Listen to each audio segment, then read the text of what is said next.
So here we are after e4, c5, knight f3, knight c6. The move bishop b5. The Rossolimo. As I said in the previous video, the main idea is to capture the knight on c6, get a good control over the central squares, and remain the position lost. So in some cases, white will do the move long castle, but usually they castle short.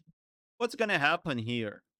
We have tons of ways to play as black. One is pawn e6 with the idea to play knight e7. This line is very interesting to try, but it's when you know the Sicilian quite well, you're already on the advanced level. Try to play the move e6 or d6, especially knight f6 later.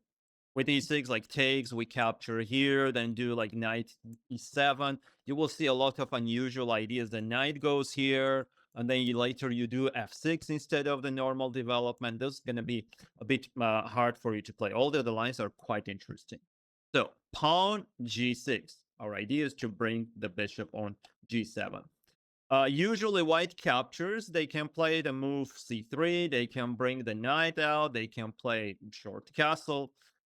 It's very important to understand the pros and cons of the system.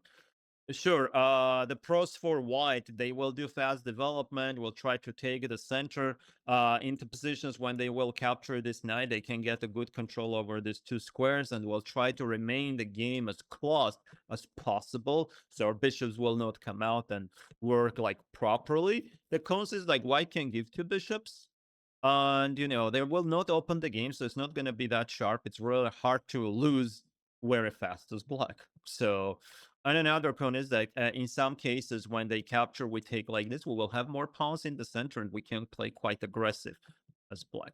Now let's try to understand what's going to happen after c3 first. So we will start from the more like rare lines and then eventually get to more central lines. Of course, the idea is to play d4, and if we do bishop g7, d4 takes, white will take the center as in the Alapin, so it's Alapinish, and after queen a5 check, just knight c3, defending the bishop. White's position is better. That's why we will do knight f6 one more time. If he goes e5, we do knight d5, and later at some point d6, we're going to be fine. And if queen e2, we can try an interesting move e5 ourselves to stop this. Later, like d6, bishop g7, short castle. And if white takes, knight captures c5, we have queen to e7, attacking this knight. Later on, we can try the move d6. So I don't think that anybody will try c3, knight e2, queen e2 against you. If, it will happen. So you can ask in the comments what to do, send the games, and we'll check it out later.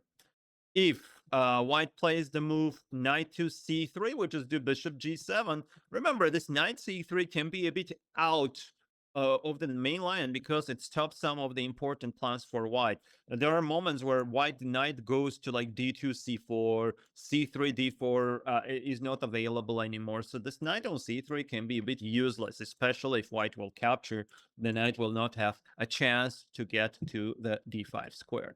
And if d3, instead of e6, knight e7, which we will try to do usually in such scenarios, or e5, knight e7, we can also try to move knight to d4.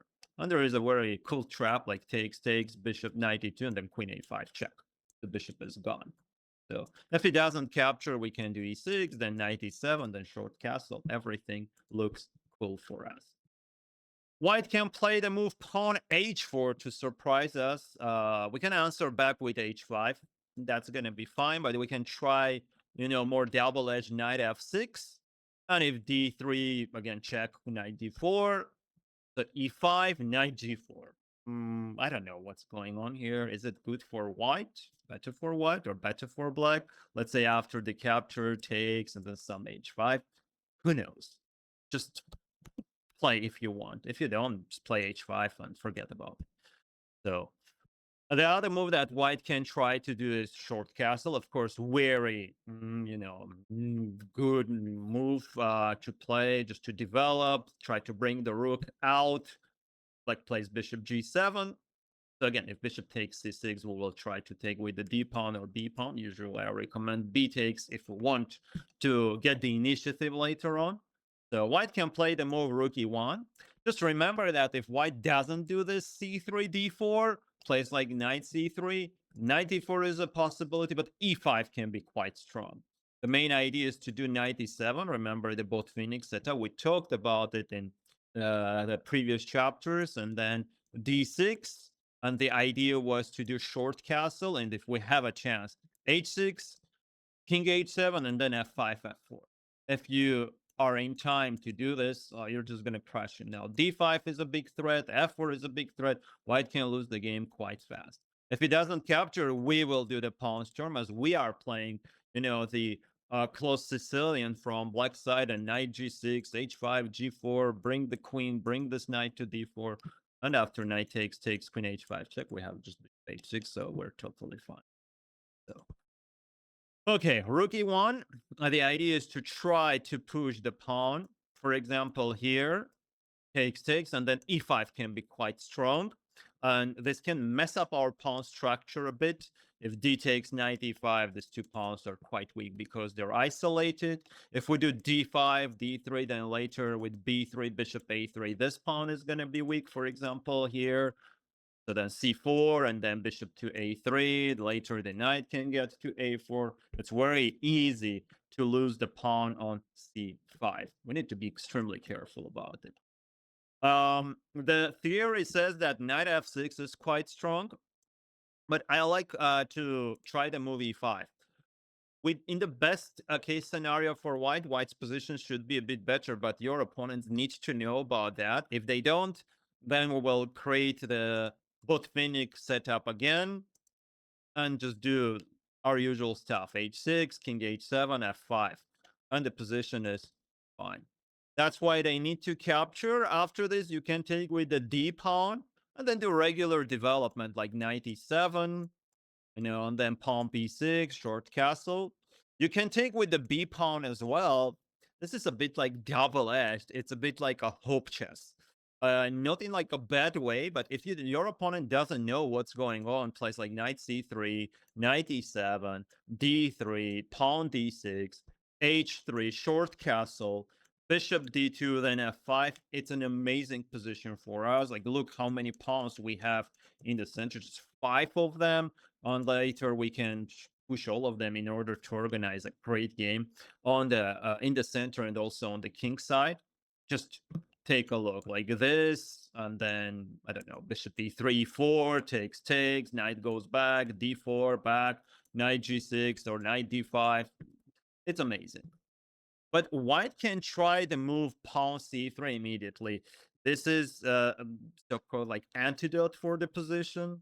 I like that word, the antidote. So because I finished the Mexico, probably that's why. So the knight e7 here takes, captures knight d4. White got regained the balance in the center, and then knight c3. And we have an interesting position which should be a bit better for white because his pieces are more active. Although we have our chances because we have like 2 bishops. So like bishop can get to e3 or to f4, and it's a playable game for black, so you can try this one. Otherwise, just take with the d pawn. But it will be, a less sharper, and position is usually fine for us. Of course, the main line is immediate bishop capture c6, after which, again, we can take and then the bishop g7, or take with the b pawn with similar wipes, short castle, bishop goes to g7. If rook e1, then pawn e5. So some other options are available for us too. Just in case, knight h6 is quite interesting, short castle, and then d6 or immediate e5, trying to play f5, and this knight will not be on the way. Could be an option. So, and if knight c3, we have a time, same thing. We know this. Queen d2, we just do short castle, then f5, f4, or we do h6 and then f5 without castling, takes. We need to, otherwise the bishop will be trapped, and then short castle, knight g6. You want to defend the pawn, then d5, e4, f4. Just depends how the game will unfold. So this can be, quite interesting to play. This is the Rossolimo.